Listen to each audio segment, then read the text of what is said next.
is Berk, your new home away from home.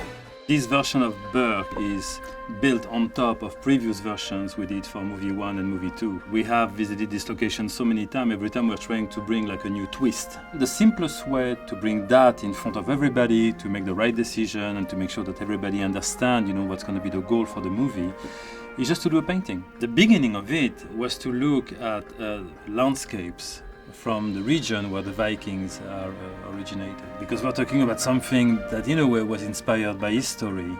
So we went to Norway and we took a lot of photos and tried to understand, what was making those landscapes so dramatic and epic. And it's true that when you go to Northern Europe, you're almost looking at the drama of how those landscapes are created. There is a bit of volcanic activity, there is those massive rocks, the scale is enormous. That was really the starting point. So we knew that even creating Berk, we would have like those big rocks, that big nature. But at the end of the day, we were also trying to say like, well, those are Vikings, but they are our Vikings. In movie 1, it was just a Viking village, and only the Vikings were living there. At the end of movie 2, the dragons are moving in, and it's transforming the village. We have a little theory on dragon, which is like the dragons are the element of fantasy of our world.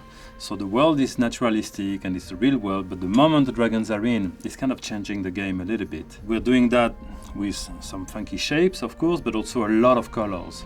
Dragons are very colorful creatures, and when they are moving in this little Viking village, they're changing everything.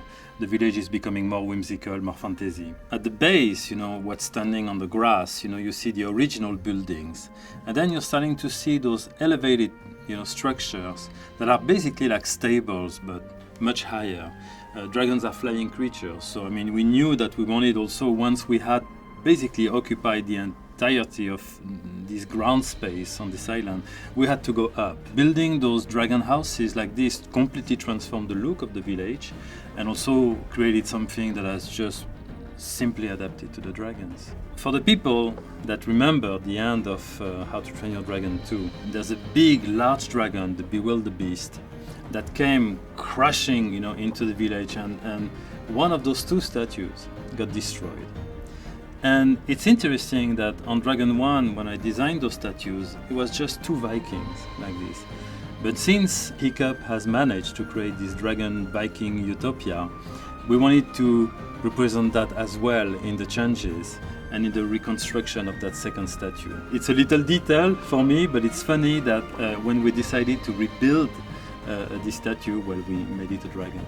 So it's funny that regardless of how technology is really strongly influencing our world, it still starts with a digital painting, a small little doodle that you can really quickly put in front of everybody.